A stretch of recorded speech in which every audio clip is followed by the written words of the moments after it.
Bonjour, nous parlons aujourd'hui d'indépendance d'événements aléatoires.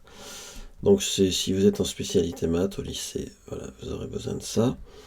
Euh, alors, il ne faut pas s'embrouiller dans les formules, notamment pour les événements contraires, sinon c'est vraiment, si vous connaissez les formules de base, c'est pas difficile. Voilà, il faut connaître la formule des probabilités conditionnelles. Alors c'est parti, la formule que vous avez dans votre cours, c'est deux événements sont indépendants si on a ça, mais ça on voit pas tellement ce que ça veut dire. Et donc on va retourner la formule pour mieux comprendre, et on a cette formule-là. Alors est-ce que vous comprenez d'où elle vient? On a simplement pris le P de B, on l'a fait descendre à gauche, et on obtient P de A inter B sur P de B, et ben voilà, donc c'est juste division. Mais alors ça, qu'est-ce que ça veut dire? Ça veut dire que finalement, P de A égale P sachant B de A. Et ça, c'est beaucoup plus intuitif.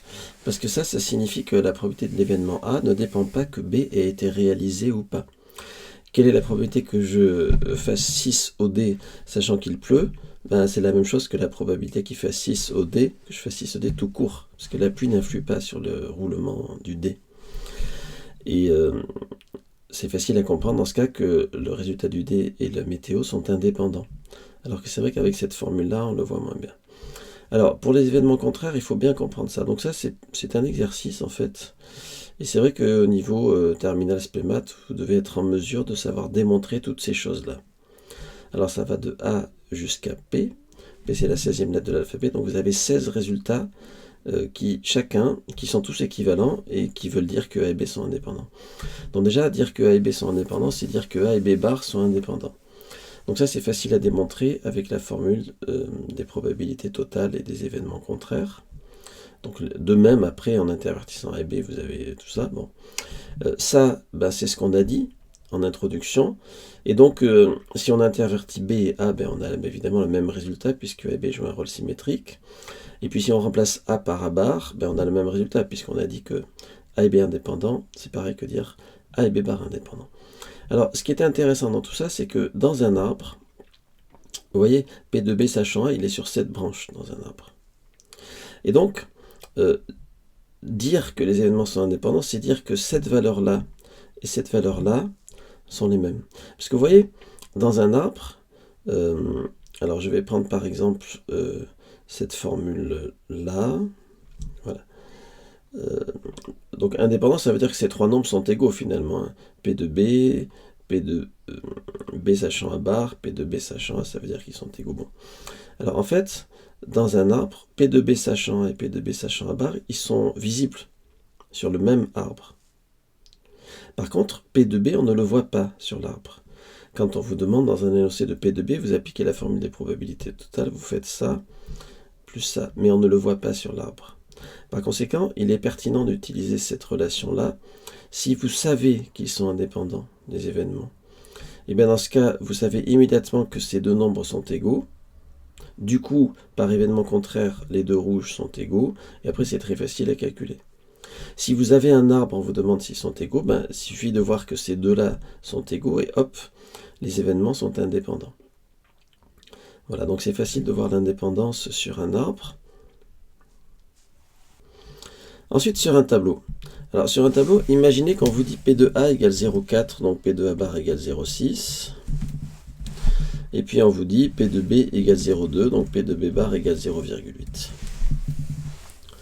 Voilà.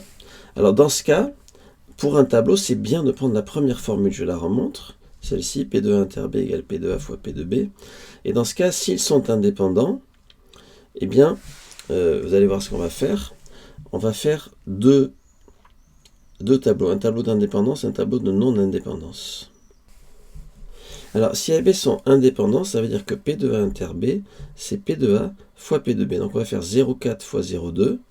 4 fois 2, 8. Ça fait automatiquement 0,08. Ensuite, ici, ben, c'est facile puisque la somme doit faire 0,4. Hein. 8 plus 32, ça fait 40. Et puis là, c'est facile puisque la somme doit faire 0,2. 8 plus 12, ça fait 20. Et puis là, pour aller de 32 à 80, il faut ajouter 48. et vous vérifiez que là, ça fait bien 0,6. Donc ça, dans le cas où les événements AB sont indépendants, une fois que vous avez les probabilités marginales comme ça, vous avez forcément les probabilités d'intersection ici. S'ils ne sont pas indépendants, vous pouvez avoir n'importe quoi. Là. Par exemple, vous pouvez avoir 0,1 ou n'importe quelle valeur. Donc, A et B non indépendants, il y a une infinité de tableaux possibles, si vous voulez. A et B non indépendants. C'est-à-dire A et B dépendants, je veux dire, voilà, si vous voulez, A et B dépendants. Alors, ici, vous avez 0,1. Donc, si vous avez 0,1, vous avez 0,3, évidemment. 1 plus 3 égale 4. OK. Si vous avez 0,1, vous avez 0,1, pour que la somme fasse 2. Et si vous avez 0,3, vous avez 0,5, pour que à la fois la somme ici fasse 6 et la somme ici fasse 8. Voilà. Mais j'ai mis 0,1 au pif. J'aurais pu mettre 0,15, 0,11, 0,09, 0, n'importe. Alors, il y a des valeurs après qui ne vont pas marcher parce que ça va passer en dessous de 0 quelque part ou au-dessus de 1, mais voilà. Et donc, ici, vous n'avez pas du tout, vous voyez, 0,4 fois 0,2 égale cette probabilité. Donc, ils ne sont pas indépendants. Alors maintenant, pour terminer cette vidéo, prenons un schéma de Bernoulli. Et imaginez que vous avez la probabilité de faire 6 quand vous lancez le premier dé, qui est égal à 1 sixième. Au lieu de mettre 1 sixième, on va mettre P, si vous voulez, on sait que P égale 1 sixième, et comme ça on saura que ça marque quelle que soit la valeur de P. Et donc maintenant, la probabilité que vous fassiez 6 avec le deuxième dé, ben c'est P aussi, parce que c'est le même dé. D'accord? Quand je dis le deuxième dé, c'est peut-être même le même dé tiré une deuxième fois, ou le même type de dé. C'est-à-dire un dé non truqué, en fait, finalement. Voilà. Etc. Et puis vous lancez n fois le dé. Alors imaginez que les lancers de dés sont indépendants. Alors, la probabilité de S1 inter S2, ben, ça va faire quoi? Ça va faire la probabilité de S1 fois la probabilité de S2, ça va faire P carré.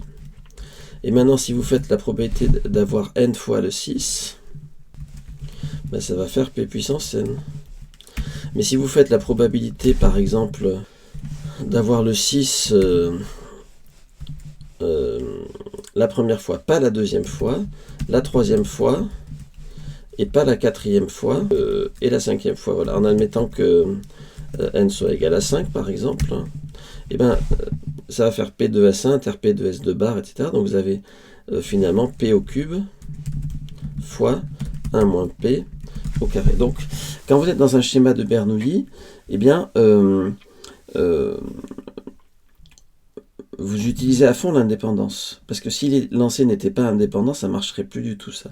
Donc si vous êtes familier avec le schéma de Bernoulli, vous pouvez comprendre que on a particulièrement besoin de l'indépendance ici, et on a particulièrement besoin de cette formule-là. C'est pour ça sans doute qu'elle est présentée comme ça, parce qu'on s'en sert dans le schéma de Bernoulli qui va donc vers la loi binomiale, si vous connaissez un peu.